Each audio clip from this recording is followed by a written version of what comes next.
Support comes from Mosby Building Arts. Sometimes the smaller home projects make the biggest difference. Mosby creates custom spaces that help you love your home even more. For projects big and small, visit callmosby.com. This is St. Louis on the Air from St. Louis Public Radio. I'm Elaine Cha. Before we start our first conversation, we'd like to give you a heads up that while we won't be going into graphic detail, we'll be discussing the topic of suicide during the first half of today's show. If you or someone you know is in crisis, call or text 988 to reach the Suicide and Crisis Lifeline. And now, onto our program. Among industries, construction has one of the highest suicide rates.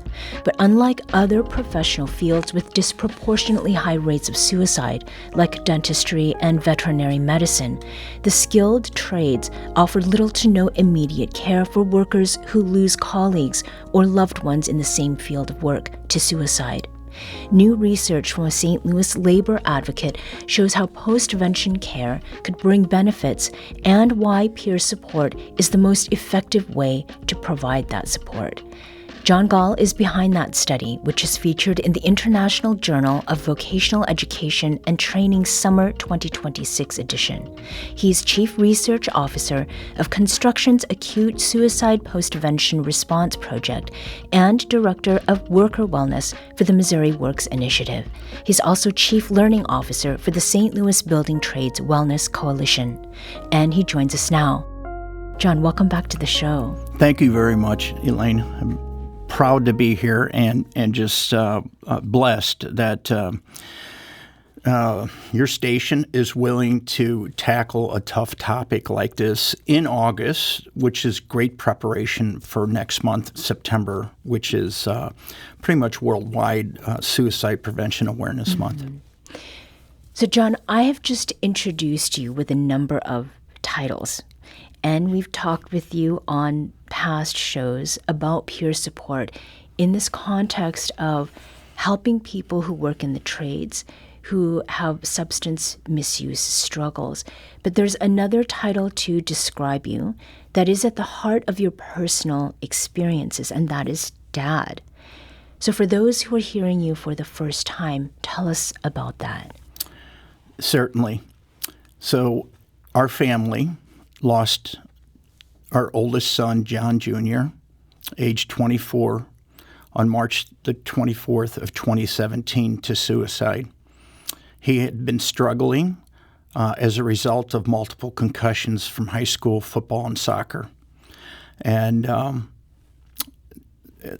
this started my journey into trying to work through the grief and then hopefully help others learn, the lessons I learned through that growth. Thank you for sharing that again with us. Now, John, I understand that something you experienced with a colleague about 4 years after losing your own son that also connects directly to your current research.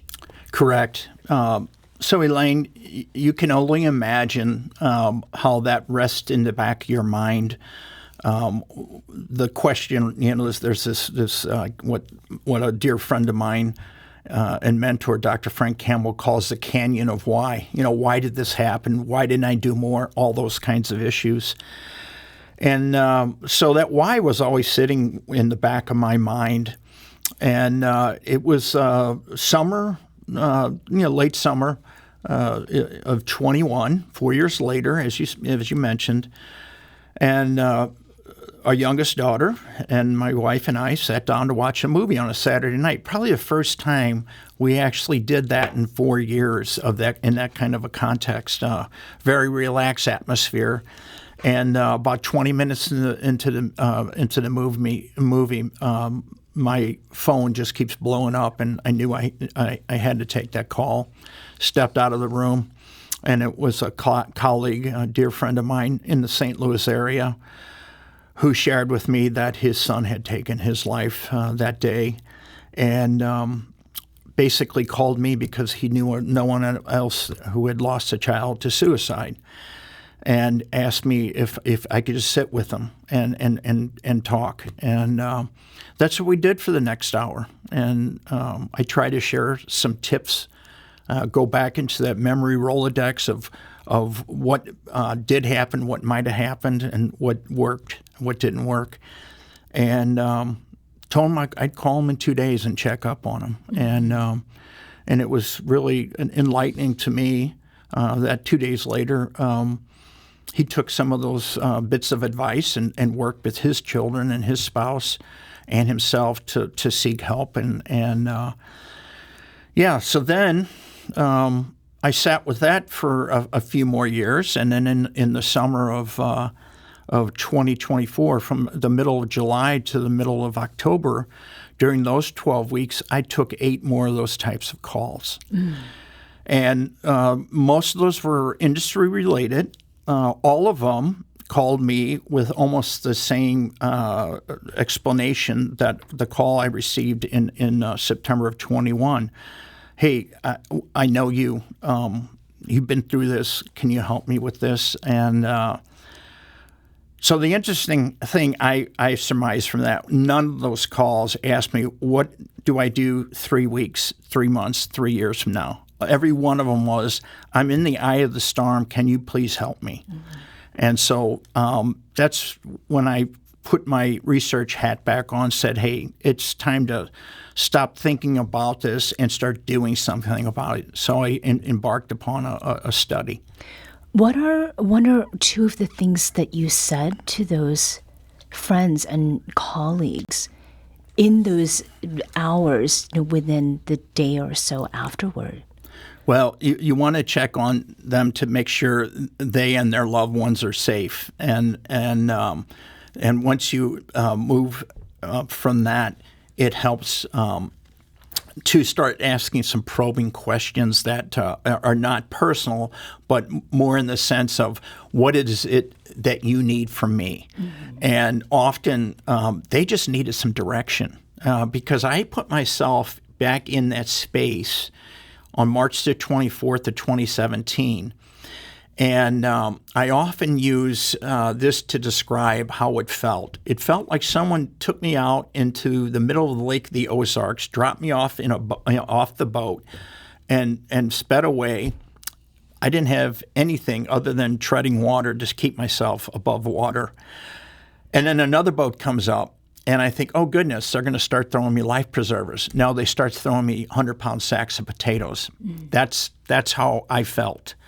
So I wanted to try to make sure that there was hope and there was some help available.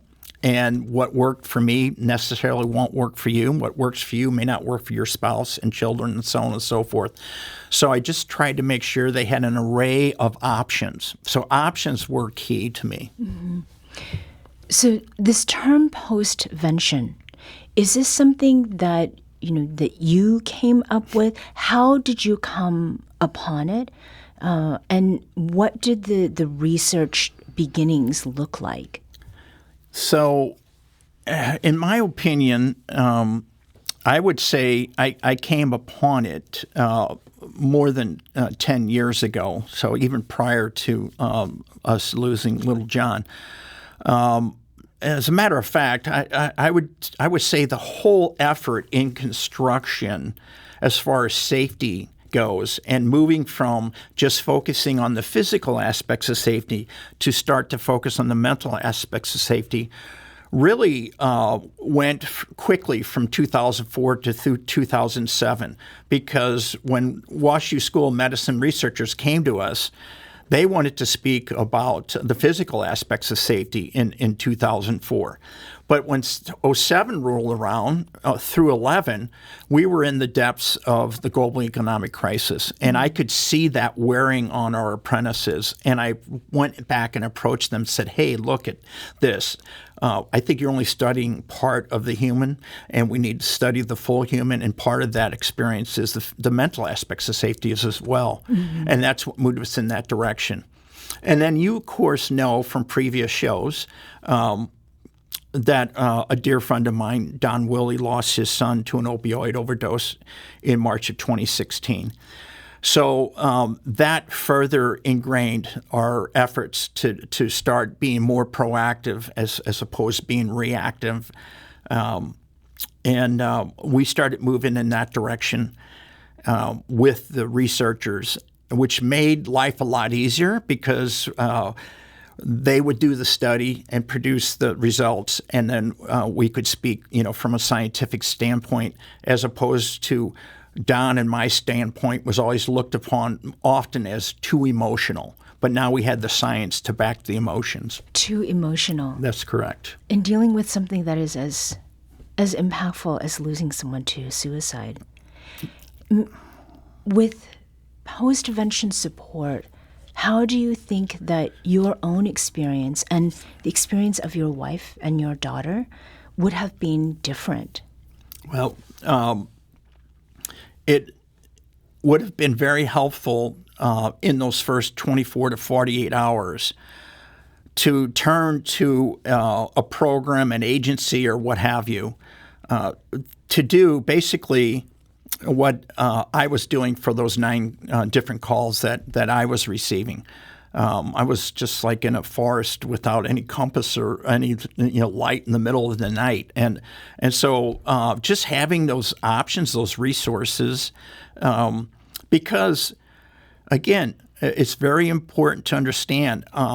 Even though John's oldest sister Dana and his little brother Jake and his little sister Leah knew him and was part of, they were siblings.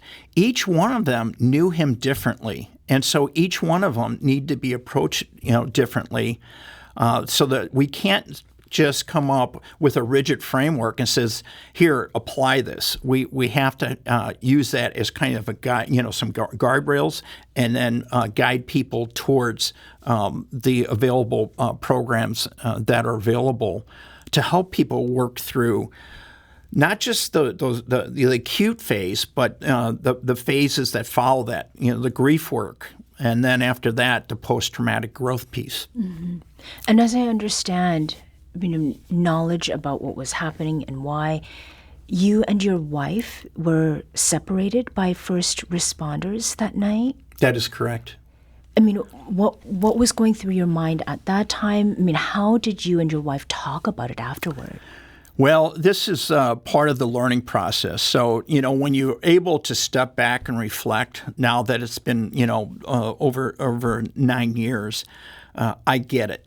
At that moment, I certainly did not, because we had just lost our son, and we needed to be together to support one another. But you said earlier, how did I come upon postvention? Well, because I was already 10 years ago in the suicide prevention and intervention spaces. I had earned training credentials and was delivering that type of training. But I was not aware of anything specific to postvention, what we call the aftercare. And then I started to participate in some ECHO programs out of Mizzou. And they had a speaker on there. I mentioned his name, Dr. Frank Campbell. Mm-hmm. So I would consider him the godfather of postvention. But he studied under Dr. Edwin Schneidman, and he would probably be considered the grandfather of postvention. So these are things that open doors for me to look into it and try to understand why we needed to do more. I knew people who were on the Missouri Suicide Prevention Network out of Jeff City, and I had asked them about were they going to do anything in the postvention space. And in late 24, they reached out to me and said, we just redid our strategic plan, and part of that was in our top 10 goals was to start addressing the postvention issue. They created a committee. I was placed on that committee and very blessed to be a part of that. So we're moving it in a statewide manner as well. We need to take a quick break here, but we'll be back shortly to continue this conversation about new research that points to postvention and peer support as ways to address disproportionately high rates of suicide in the construction industry. This is St. Louis on the Air on St. Louis Public Radio.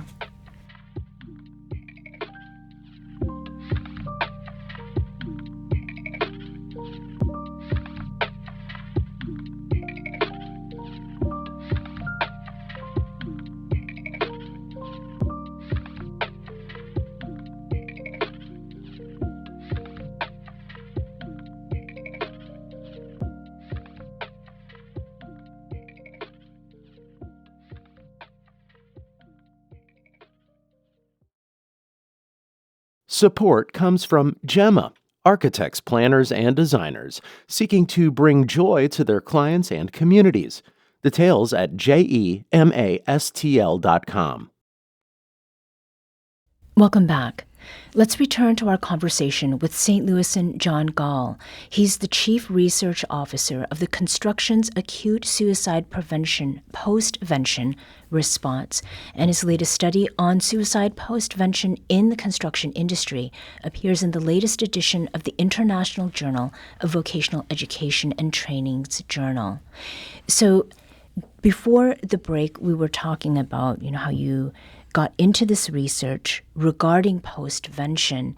And one of the things that stood out to me is the scope. So your findings have been published in an international journal, and I understand that a professional journal in Canada asked to publish your findings as well.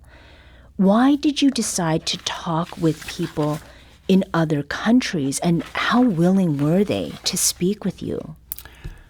That's a great question. So I was engaged in learning about as much as I could about prevention, intervention, and now postvention. And a doctoral student by the name of Dr. Susie Bennett did a international webinar early one morning in late 22, I believe it was. And it was on why men die by suicide. And she's from Scotland. And I thought, yeah, that sounds interesting. I think I'm going to listen to that and be part of that, because maybe in Scotland, men die by suicide for other reasons than they do here in the United States. And that became a budding relationship. And when I reached out to her, telling her that I was going to do research on postvention, she said that her work has always been in prevention, so she'll give me Dr. John Gibson out of Scotland and Dr. John Whitebrook out of England to speak to about their work in the postvention arena. And so this just kind of kept snowballing. Every time you talk to somebody else, you would find someone else that could help you out.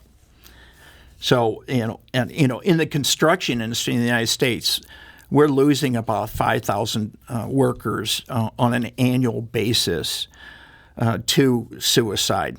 And if you just break that down, that is one person every 2 hours every day of the year. So we're not taking weekends off. It's 365 days a year. And when you look at the overall data when it comes to suicide, in the United States, 18% of the suicide deaths are directly related to the construction industry, and yet they only make up about 7% of the workforce. So we have a crisis here that so it wasn't personal; it was professional as well. Yeah. When we talk about suicide survivors, John, what do we mean, and is that typically expansive enough? Well, that I would say is something that I think everyone needs to define on their own. And the reason being is technically, if you go back 15 or so years ago and you looked at the data back then, many of the experts were claiming that one suicide impacted about 6 people around the person who died. Thank goodness to research out of the University of Kentucky in 2018 that actually is closer to 135. And so that could be family members, friends, coworkers. So the importance of postvention in what I call the first 48 hours, what I really mean is between 24 and 72 hours, but it just sounds much better by putting into the first 48 context. It's very important that we step in and provide support. And reason we need to provide support is because on the job site, if there are 135 workers, the peers have to be trained to deal with 135 different means of providing that support. It's not one size fits all. And I think this is so very important in how we approach this topic. Mm-hmm. When you were doing this research, which involved surveys, what were the questions that you wanted to answer? Yeah, so I would say the three main questions were: should the U.S. construction industry address the aftermath of suicides? And so my study was a mixed methods. It had multiple stages. The first stage was surveys. Mm-hmm. We had 64 people from across 5 nations participate. 95% of the responses agreed that we needed to do something. In the interviews, we went to 15 different people, not part of that 64, and this being a pilot study, we interviewed those individuals, and 100% of them indicated that, yes, the U.S. construction industry needs to move forward on this topic. So if they answered in the affirmative there, then we went to the question 2, and that was, is there a need for a postvention program that focuses on the acute phase? So the acute phase, again, is that first 24 to 72. I just condensed it into the first 48. From the surveys, 77% of the responses agreed with that, and 73% of the responses in the interviewees. And then if you had answered affirmatively there, we moved on to question 3, and that is, if so, might a peer support model best serve this need? And 81% of the surveyees said yes, while almost 50% of the interviewees said yes. And in the interview phase, I brought in 2 other researchers to help me to analyze the data and find the themes, pick out the real meaty responses. And the one real meaty response on this came from a licensed practitioner who said, what's important here is peers, because they're the first line of defense, and they can do so much better than a professional. And a lot of that, as I get further and further into this, talking to more people, construction is still about 89% male. So there's a macho culture, and they're not always ready to let down their guard, especially in a peer-to-professional differential. But when it's a peer-to-peer on the same level, they're more willing to let down their guard. Mm-hmm. In this context of postvention, John, why is peer support something that you see benefiting workers and helping employers? That side of things, would that approach be more effective than support from therapists and psychiatrists? So I do want to make it clear that I'm not trying to cut out the licensed professionals by any stretch of the imagination. They have a part to play. But the fact is, in previous research that I've done with regards to mental health in the construction industry in both the United States and Canada, 0% of the participants of that pilot study indicated that they would use their EAP or MAP, meaning an employee assistance plan. And on the union side, we refer to it as a member assistance plan. So if we're not using services that are available to them, we have to move in a different direction, because we already established the culture doesn't really move towards using professional help. So how do we find and skill up and properly train peers to step into this? And you well know, because you've done more than one show on the LEAN program with the laborers here in St. Louis, they have done some fabulous work. They have set the tone in the industry that other unions are now coming on board. So we've got the elevator constructors, we got the plumbers and pipe fitters, the bricklayers, the electricians, and I could go on and on and on, the iron workers and so on and so forth. But what was made clear in both the surveys and the interviews, that these people have to be properly trained. As you can imagine, there are often a lot of willing people to help other people, but sometimes they do the wrong thing or say the wrong thing. So we've taken 2 steps forward, and maybe from an ethical and legal standpoint, we possibly would take 10 steps backwards. So we are huge supporters of the state of Missouri, has a Missouri Credentialing Board that has a proper certification program for peer specialists. And we really, try to move our peers who volunteer to take this position to move in that direction. Mm-hmm. Well, I would also imagine then for those peers who are providing that support, that they need support themselves too, right? That's correct. So to that end, I would suggest that because the laborers program, their LEAN program for peer support has been so successful, they were James and Aaron, the two people that are hitting the ground every day on this. They are getting calls not only from other trades, Elaine, but from other cities and states. Mm-hmm. So that's when we realized that we need to do something more and be more proactive here in St. Louis. So instead of each trade reinventing the wheel, we came together and we created what we call the St. Louis Building Trades Wellness Coalition. And so that actually offers an array of services.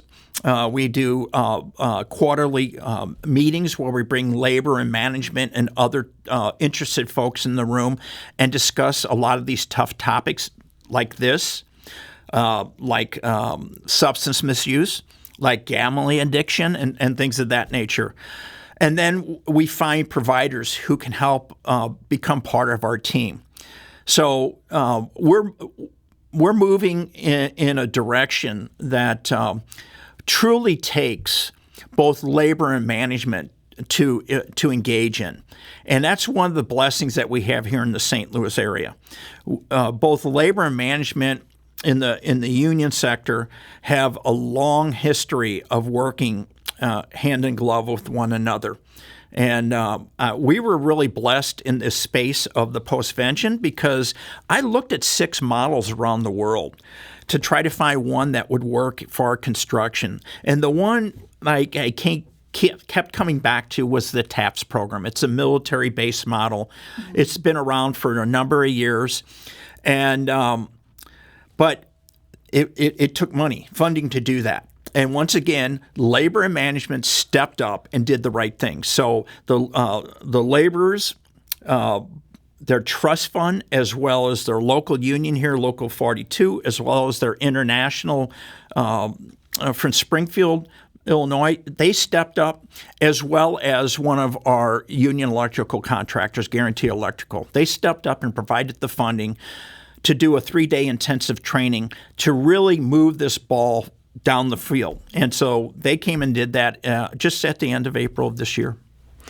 John, you've been very busy lately. You've led some seminars and presentations about these findings of your research over the last month and a half.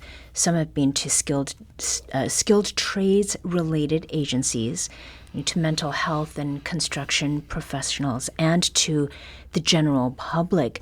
What has the response been so far? It's been really receptive. It's very interesting to have people in the room, and these are familiar faces, and some of them that say, they shout out in the middle of the presentation, I've never even heard the term postvention. Mm-hmm. So it's a great learning experience. And again, I think when we have personal stories to tie into the topic, it tends to be very productive, and it's been so far in both the professional setting and the public settings. Mm-hmm. You mentioned that this was a pilot study. So what is ahead when it comes to doing further research? Are there certain partners that you're looking for, specific groups that you'd like to work with? Yes. So to this end, I really think we need to move beyond just labor and management and get the owners, the buyers of construction involved. Because after all, they're the ones who create the contract documents for a building to be built. And if they are serious and dedicated to suicide prevention, intervention, and postvention, let's put it in the contract documents. Some big projects over the last 5 years have been doing this. Mm-hmm. And so I would just like to encourage the big players here in St. Louis to take a look at that as well. Mm-hmm. Should they get in touch with you? Who can they be in contact with? That would be wonderful. Mm-hmm. Yeah, one of the ways to get in touch with me would be through the newly launched website for this project, and it's c-a-s-p-r.us.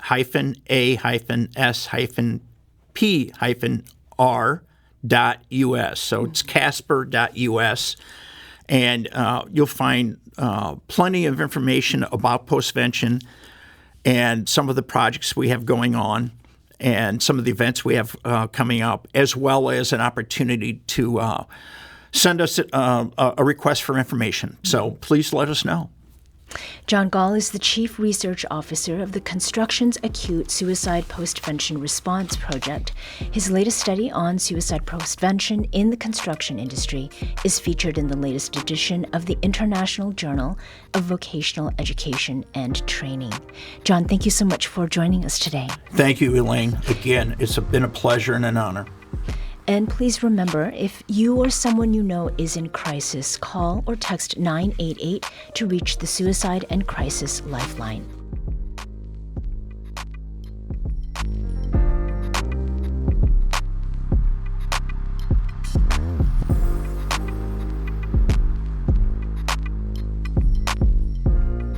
This episode was produced by Emily Woodbury. Audio engineering and podcast design by Aaron Dorr. Our executive producer is Alex Hoyer. St. Louis on the Air is a production of St. Louis Public Radio. Understanding starts here. Do you find yourself regularly listening to episodes of St. Louis on the Air? Suggest us to a friend you think might enjoy our conversations. And leave us a review and rating on Apple Podcasts on the App Store. It's the simplest way to help people discover our show. Thanks. St. Louis Public Radio is a member-supported service of the University of Missouri St. Louis.